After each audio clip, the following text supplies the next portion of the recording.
కల్లా దీని వెనకాల రాకెట్ సైన్స్ కూడా ఏం లేదు. సో అదొక ప్రశ్న. రెండో ప్రశ్న, నిన్న రాష్ట్రంలో ఒక కీలకమైన డెవలప్మెంట్ జరిగింది. I'm trying to connect the dots. ఏది? ఉర్సా భూములు. రాజకేశ్ రెడ్డితో పాటు ఉర్సా భూములు జస్ట్ 10 లక్షలు ఉంటే 60 ఎకరాలు బంపర్ ఆఫర్ ఇచ్చింది ఏపీ గవర్నమెంట్. అవి లేక చాలామంది ఆగిపోయారు, కానీ ఉన్నోళ్ళు ఆల్రెడీ హైదరాబాద్ నుంచి మీకు బెంగళూరు నుంచి ఆ డబ్బులు తీసుకుని రైళ్లు విమానాలు బస్సులు ఎక్కి విజయవాడ చేరుకుంటున్నారు. మా దగ్గర కూడా 10 లక్షలు ఉన్నాయి, మాకు 60 ఎకరాలు ఇస్తారని. దాంట్లో గవర్నమెంట్ బాగా అన్పాపులర్ అయింది. ఈ అన్పాపులర్ అయిన క్రమంలో హఠాత్తుగా డైవర్ట్ చేయడం కోసం సిఐడికి మనసులో ఎప్పటి నుంచో ఉండొచ్చు కాక వాళ్ళ ఆలోచనలో, అంటే రిజర్వ్లో పెట్టుకుంటారు కదా, ఈ నెల చేయవలసిన అరెస్టులు, ఈ నెల చేయవలసిన కేసులు, అందులో భాగంగా మరి గవర్నమెంట్లో ఉన్న హైరాప్స్ నుంచి డైరెక్షన్ వచ్చి ఉండొచ్చు. డీజీపీ గారి నుంచి వచ్చిందా, లేకపోతే పొలిటికల్ హెడ్స్ నుంచి వచ్చిందా. మనం ఉర్సా భూముల నుంచి జనం మాట్లాడుకుంటున్నారు, దాని నుంచి జనాల్ని డైవర్ట్ చేయాలి. సరే, నెక్స్ట్ చూస్తే మరి ఆ జల్లెల్లో చూస్తే కింద పిఎస్ఆర్ ఆంజనేయులు కనిపించండి, వేసేయండి పిఎస్ఆర్ ఆంజనేయులు ఇవాళ అయిపోతుంది కదా అని భావించి ఉండొచ్చు కదా అనే అనుమానాలు కూడా బ్యూరోక్రాట్ సర్కిల్స్లో వ్యక్తం అవుతున్నాయి. ఈజ్ ఇట్ ట్రూ అండి? అలాంటి అవకాశం ఉందా? అంటే ఇప్పుడు యాక్చువల్గా ఏంటంటే, నిజానికి రాజకీయ ఎత్తుగడలో భాగంగా పరిపాలిస్తున్న ప్రభుత్వాలు కొన్ని సందర్భాల్లో వాళ్ళ తప్పిదాలని తప్పించుకోవడం కోసం కూడా ఇట్లాంటివి చేస్తా ఉండొచ్చు. దానిలో ఎటువంటి ఇది లేదు. ఎందుకంటే ఈ కేసు కాదంబరి జత్వాని కేసు ఇప్పుడు మార్చి 29వ తారీఖున వచ్చి ప్రెస్ మీట్ పెట్టింది. ఆల్రెడీ వీళ్ళందరూ కూడా సస్పెండ్ అయ్యి కూడా 3-4 నెలలు అయిపోతుంది.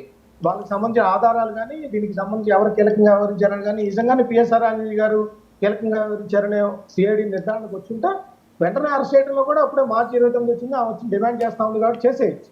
కానీ పర్టికులర్గా ఈ డేనే ఇవాళే ఎంపిక చేయడం వెనక కూడా కొన్ని కారణాలు రాజకీయ కూడా ఉండొచ్చు. కానీ దాన్ని మనం సిఐడి ఎక్కడా కూడా ఆపాదించే పరిస్థితి ఉండదు. మనం ఓపెన్గా మనం రాజకీయాల గురించి మాట్లాడాల్సి వస్తే అలా కొన్ని సందర్భాల్లో గత ప్రభుత్వంలో కానీ ఈ ప్రభుత్వంలో కానీ జరుగుతున్న అనేకం చూసాం.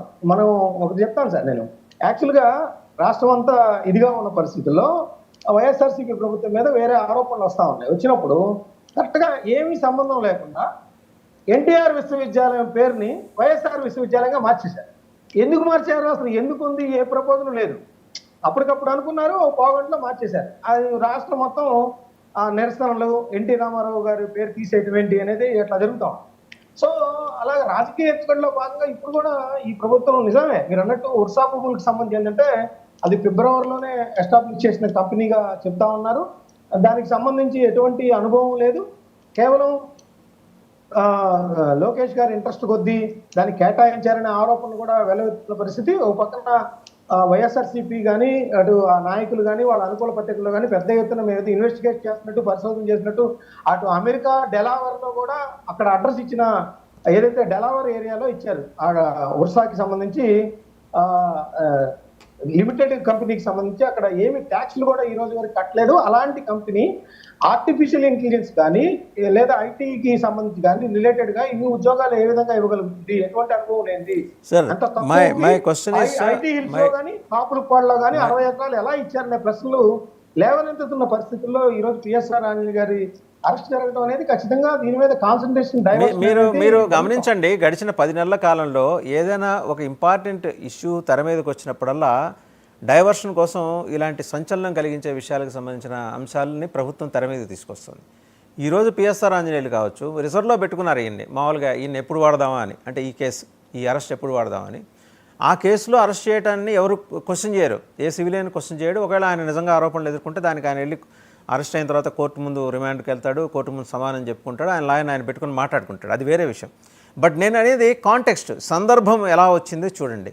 ఉర్సా భూముల మీద ఇంతవరకు మీరు ఆశ్చర్యపోతారండి, ప్రభుత్వంలోని 3 పార్టీల వాళ్ళు ఎక్కడ మాట్లాడలా.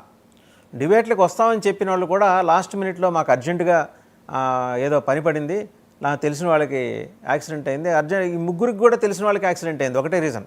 ముగ్గురు చెప్తున్నది కూడా అంటే వస్తే నేరుగా దొరికిపోతారు కదా, అడుగుతాం కదా.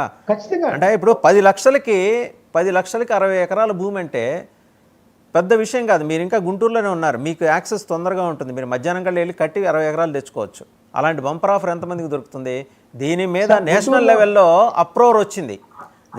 The wire first the investigative ఆర్టికల్ని పబ్లిష్ చేసింది. అండ్ వైర్కి లీక్ ఇచ్చింది కూడా ఈడీ అట, ఎన్ఫోర్స్మెంట్ డైరెక్టరేట్. ఎందుకంటే ఇక్కడ ఈ గవర్నమెంట్లో భాగస్వామిగా ఉన్న తెలుగుదేశాన్ని కట్టడి చేయడానికి, తన అదుపులో ఉంచుకోవడానికి బీజేపీ ఎన్ని డ్రామాలను ఆడుతుంది. సో ఇదంతా పొలిటికల్ గేమ్. ఈ పొలిటికల్ గేమ్లో సడన్గా ఈ మ్యూజికల్ చైర్లో పిఎస్ఆర్ ఆంజనేయులు వచ్చి కూర్చున్నారు. అంటే కూర్చోబెట్టారు ఆయన బలవంతంగా. ఇవాళ కాబట్టి రేపైనా అరెస్ట్ జరుగుతుంది, ఇవాళే లేదా నిన్న కూడా జరిగి ఉండొచ్చు.